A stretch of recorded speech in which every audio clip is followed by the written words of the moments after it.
Welcome, spooky souls, to another chillin' episode of Harlots of Spooktalk. I'm Karli. And I'm LD Pteloma. We're thrilled to have you join us tonight as we embark on a haunting journey that spans the globe.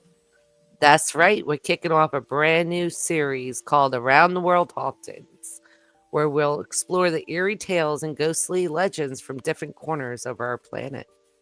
And tonight we're diving deep in the haunting landscapes of Afghanistan, a country rich in history and culture, and also home to some of the most spine tingling stories that echo through the ancient mountains and battle scarred plains.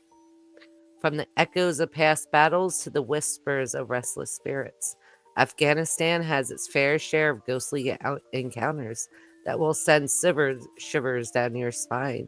So grab your favorite blanket, turn down the lights, and prepare for a journey into the unknown. But before we get started, don't forget to like, share, and subscribe to our podcast. Your support helps us bring you more tales from beyond the grave.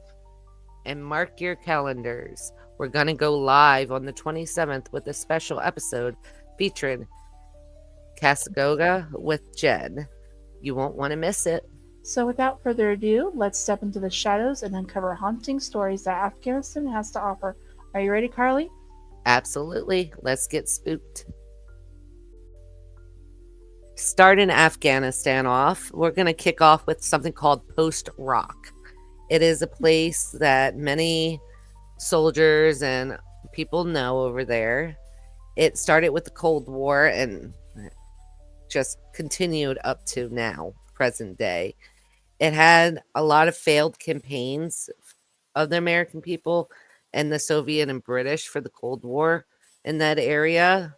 We finally, took the hold of it. But this section I'm going to talk about, the post rock, is a little different. It's actually vacated now. It's an outpost. It's kind of cemented itself in both American and local Afghan culture as part of a legend. Is an intersection of history, spiritualism, and paranormal, they say. Is a backdrop of the ghost story, along with the spine of Afghanistan, ending wars, and countless dead. I'm going to read you a little insert from the Times.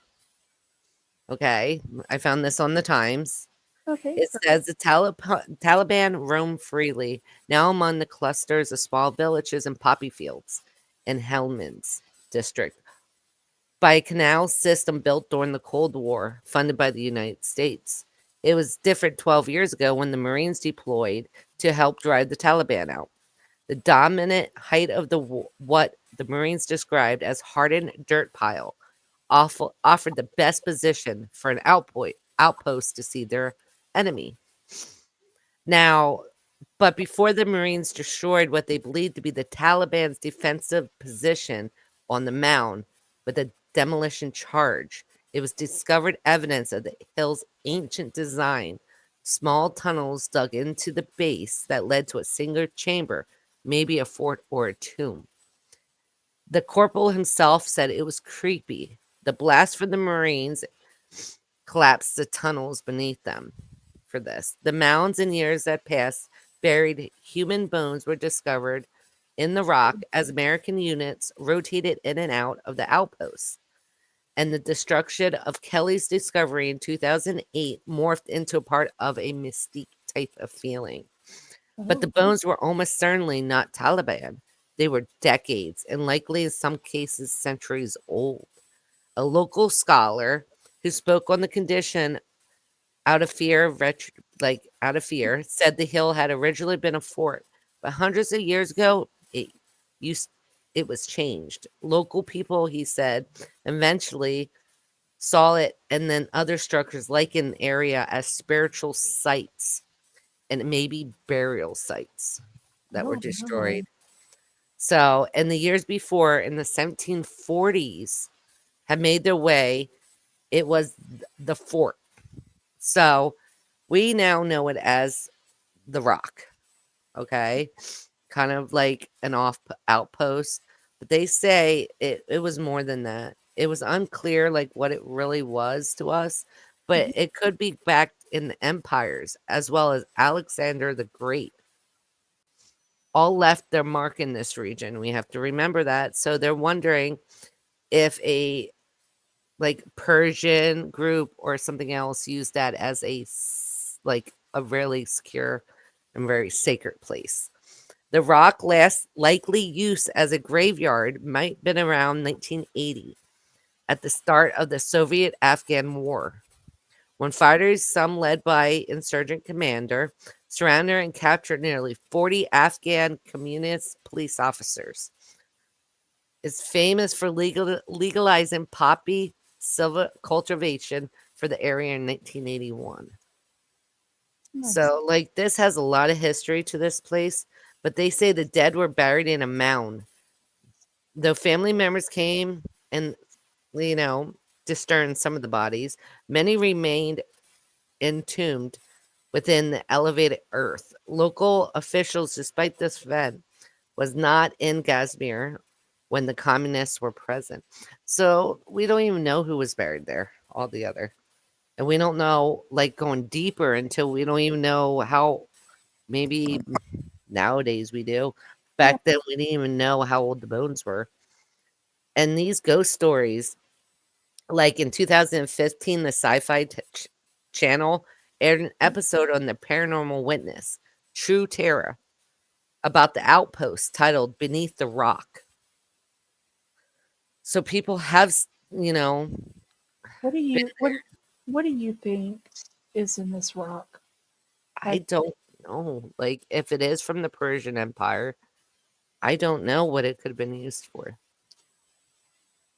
I feel And like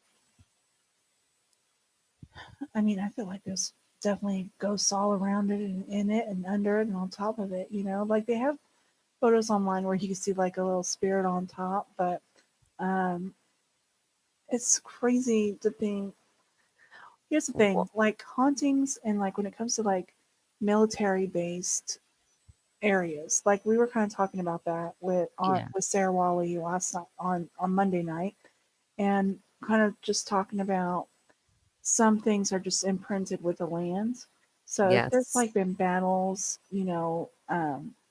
then why wouldn't we go out there and just see like a circus with our soldiers, or things from like the Persian War, or you know, And then here's another thing. One of our Marines said he swore he heard Russians oh, voices whispering in the darkness around the rock, oh, I can only imagine like the whispers. You probably smell like and also detached voices. As he described the Russian while he stood guard at his lone machine gun position midnight to dawn, he heard it all night. wow, And like these are people doing reports. And there was a during the Cold War, Russians in that area. So we don't know what imprinted. Could have been that, could have been as far back as the Persian War. We don't like what is this place? It is like a rabbit hole. The area is full of dead bodies, somebody said, and haunted yeah. altogether throughout the years. So Like, that's it's amazing. and they have like interviews with like the soldiers as well, um, Yes. just like telling their stories of what they've seen and heard and things that went on. Somebody says it smells like the smells were like something was dying, one the corporal said, I who has feel since left the Marine Corps, but it was really bad at night. It was like you would get in whiffs and gusts. it says too, like people were seeing red-eyed creatures made from the smoke as well. That can definitely be very eerie. Um, and this is, you know,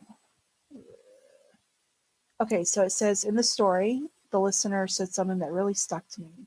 He said that other people had complained to higher ups about seeing this ghost as well, but there was just nothing normal that they could do about it. So makes sense. And that's seeing the Russian soldier through the thermal winds. That's what he's talking about.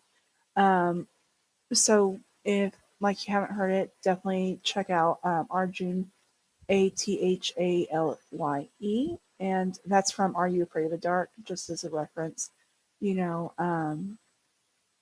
like he says, like our military's not taught to handle how to handle paranormal experiences, which I totally get that because that's I would assume that's not a thing unless it is a thing that I want to know, but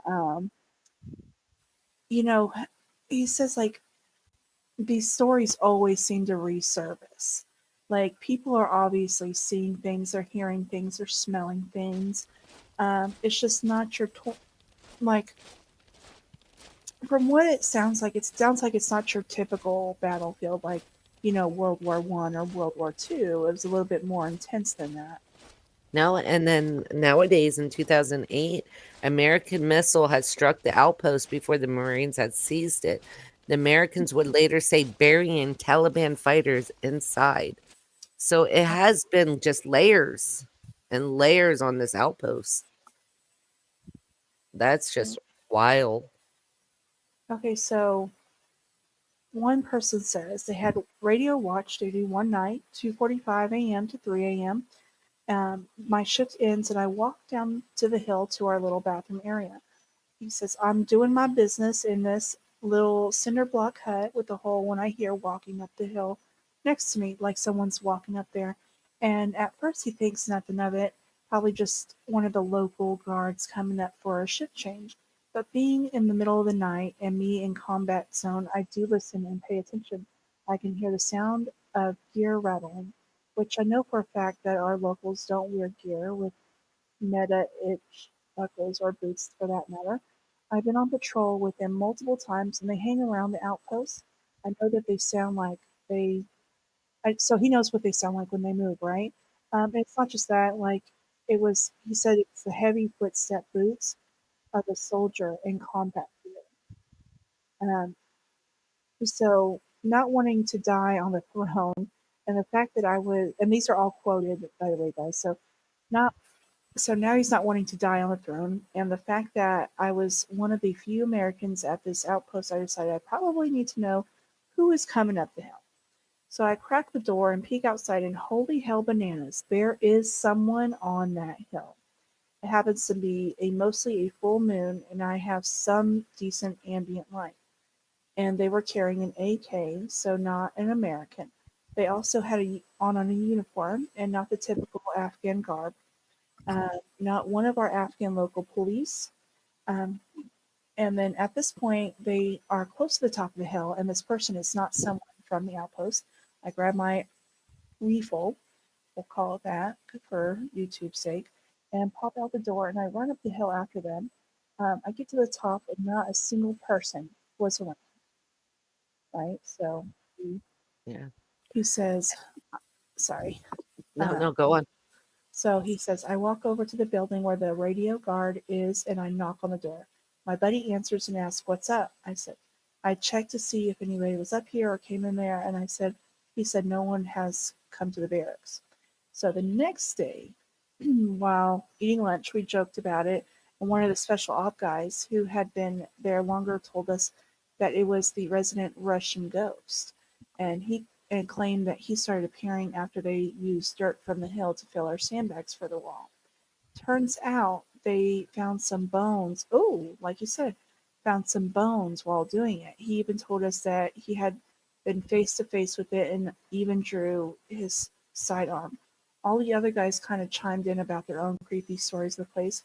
A lone Russian soldier caught in the perpetual loop of combat, forever walking up an outpost in the desert of Afghanistan. It sounds like a legend, like a story soldiers tell at night to scare one another, but we all know that other soldiers were reporting seeing ghostly Russian soldiers in our areas. And that's also what you said. So, hearing that story, the first thing I thought was the shocking similarities to most documented haunting in Afghanistan. This tale transcended legend and became widely reported on, being featured in British newspaper as well as New York Times. Yes, and that's the one I'm reading. For the New York Times, one of the soldiers were quoted saying, well, not a soldier, sorry, I'm going to correct myself. A former journalist for the London Times wrote about a group of Marines at the Rock in the summer 2009, battling much of the same paranormal issues described earlier. drastic changes in temperatures for hot to cold, light and voices in the night. And then another one explained, like I said, it first seemed like stress induced, he said. The Marine in his recent interview, his subjects had endured the blistering heat of the Afghan summer, friends killed at the height of the fighting, and long rotations, starting out in the night from the sandbagged confines of the rock, waiting for an attack. But then he said it came more like you knew you weren't seeing things at that point because a lot of people were saying the same things over and over, voices and cold spots and like Mhm. smells they could not explain away by just, oh, it's stress, it's battle Right. fatigue. Right. And like he said, just thinking about it makes my hand stand up on my arm, Mr. Perkins said. It was real faint at first, but eventually sounded like someone was standing post with me when he was by himself. Oh wow. And it felt like somebody was right there. Anybody to the Marines and the British who passed through the sparse evidence of Russians ever being around Amar were the rusted hulks of two Soviet armed personal carriers several hundred meters to the east. They had been destroyed in 1982 in what was the Soviet Union's first and failed offense in Kashmir. The bloody battle was outlined in the book, but like they really do talk about this meeting place and these shrines and expansive villages of a symbol in the area. The rock was like right there in Mm-hmm. that. So it has more history than just being an outpost. It has this history of rituals and, you know, Yeah. it was a sanctuary at one point. I don't know how to say it. Yeah, it was It was definitely like a safe space, like it was a sanctuary. But what gets me is like, they moved that safe space and they took out, that's like voodoo shit. Like you just well, don't listen take. to this one. You're Mhm. gonna get a kick out of this one. He added that a Soviet rocket or bomb hit the shrine right there, but did not explode on contact. What? Did not explode when it should have exploded. Yeah, several tanks went into the earth and disappeared. Like, you got to remember Mhm. sand and that, guys. Add in the ground near Amr, and the rock is considered heavy and Mhm. fearful. After dozens, and he means dozens, died there. The area is just full of hauntings. He said it's like it's all over that area. But that area is something about it, like he said, and they found a tunnel.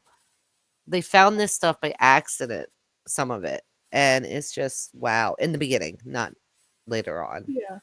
Later on, we knew, the bodies were there, but I'm talking like when they first found this post-rock foundation. Yeah. And it's interesting. It's like a rabbit hole y'all wanna go down. I'm telling you right now, if you have time, read up on it. Guys, like, do yourself it's really interesting. I didn't think it would be, and it is. Hmm. Yeah. So that's wild. Like it always. Okay, I know this has nothing to do with it, but it reminds me of this one time. So if we can jump down the rabbit hole. Yeah, let's jump down the rabbit hole. Okay, perfect. Yes, I love the rabbit hole. So it reminded me of this time. I don't know if I've told it on the show before, but we were out in, we'll say, Central Texas. And over there in Central Texas, there's like this overlook, right? It's where you kind of climb down these like rocks, right? And then there's like this huge field, and then you go down these other rocks to get to this huge lake. And now, to be fair, I had Um, I had some brownies. I'll okay, so say you it. were just high-spirited that day, we'll just say. Well, yeah, elevated or high Mhm. school. And this is the first time I've ever had that, right?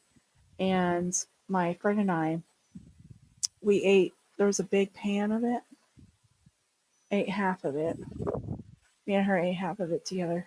So, as you can imagine, the things that and never had it before. The spiral. So I'm not going to get to everything that I saw because it was trippy, but I do remember when I came down those rocks and I finally made it, and we were like down there and all these things were happening. It was like that middle part where that field was. There was all these like soldiers on there, and it was like tripping me out because I thought I was just like in the middle of it, like they were just redoing their thing, and I'm like, can you see me? Hello. It kind of elevated your gifts, let's just say. It was a lot. And I was like, listen, I just saw a freaking mermaid in that lake, okay? I don't need this. You and your mermaids. I love it. I Well, love it. well, it was funny because I was like down there and I'm in the water and they're like, just dip your feet in the water. And I'm like, no way, there's a mermaid. The mermaid's going to get me. The mermaid's going to get me. And they're like, you need to cool it, you know? And I'm like, okay. So I'm trying to breathe through it and I'm like moving my feet, just trying to. And then all of a sudden he says, oh, there's a heart. I felt like I was in a freaking Disney movie, Carly. Like he's like, look at the rock. It's shaped like a heart. And I'm looking at it. I'm looking at it hard. And I'm like looking at these two little fish. They look like two little fish Oh, together. And I'm like, wow. And he's like, and then all of a sudden the fish just bloop. And I was like, oh. is this where your mermaid thing started? Maybe. No, also Oh, in other news, speaking of that, um, I had a thought. what? What if, I don't know, hold on, there's something I just can't remember the information. Oh, Antarctica. That was the whole thing. Oh, yeah, we gotta do that. And then you're like, We gotta do but it. but they're saying like They're mermaids, or sorry, something to do with mermaids. I don't know. Oh my they're gosh. also saying something about a shelf that, yeah, it gets deep. It gets deep Hmm. in that one.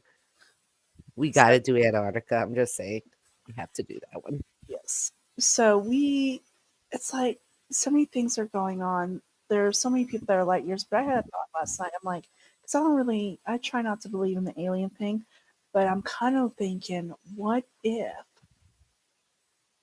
like, oh my God, why can't I remember anything? What if we are the aliens? Or what if, you know how they say they walk among us? What if there really are out there, kind of thing? Yeah, like I'm starting to kind of dip into what if this really is a thing and what if we are experiment. And if you don't know what I'm talking about, go back into the lives on YouTube. And actually we made it an episode on Spotify. And that's with like Viking Queen and everybody, conspiracy theories with the Misfits crew. And I'm like, what if this really is a thing? You know, even with the Monday nights they talk about it. And I'm like, we could very well. What what It, if? what if? What Because if? we're taught not to look outside the box. We're taught to keep in our that lane. What if we like break out of that lane for a little and just It's like, read? You know what I mean? Ain't gonna hurt nobody. what if I'm like, should we stop recording and then just do this? Yes. Funsy? Like, you know, we could. I don't know. What do you think? Or we can save it for alive and go down that rabbit hole. We could. We could. Let's We could. do that. Yeah. So look out for that live, guys. We're gonna go down a rabbit hole that we never thought we would. Me and her. Uh, Me and her. We really didn't, did we? yeah, because I'm not really an alien person. I'm like, Neither am I. And it's aliens are mermaids and they're creepy. But maybe if we put like a fun, spin on it. yeah, like what if we call it "What If This Was a Thing" episode? Why don't we do that? We'll have a live one night and we'll let y'all know ahead of time. Jump on and give us y'all's interpretations of it, what Mhm. y'all found, and maybe we can help us do some research on it. That would be fun. So I hope y'all really enjoyed this episode. We just wanted to do something quick so we can all spend time with our families through the holidays, with Easter coming up, and by the time so I hope y'all have a great Easter coming up, and we will see y'all on a live on the 20, Soon. yes, on the 27th. It's going to be Cassoga with Jen, and she has photos and millions of stories, which I'm really excited for. And then the following Mondays, we'll keep the Mondays with the Sarah Wally on Favorited, and those are 7:30 Central Time, so 8:30 Eastern. And I hope y'all have a good night, and y'all should see Monica on the 27th as well. Yes. And remember, blessed be kind. Love y'all. Remember, share, Like, subscribe, and like. Sorry, I did that backwards, guys, but okay. I I still saw love you guys were like. you. But blessed be. All right, bye guys. Bye. Oh, you thought you got away?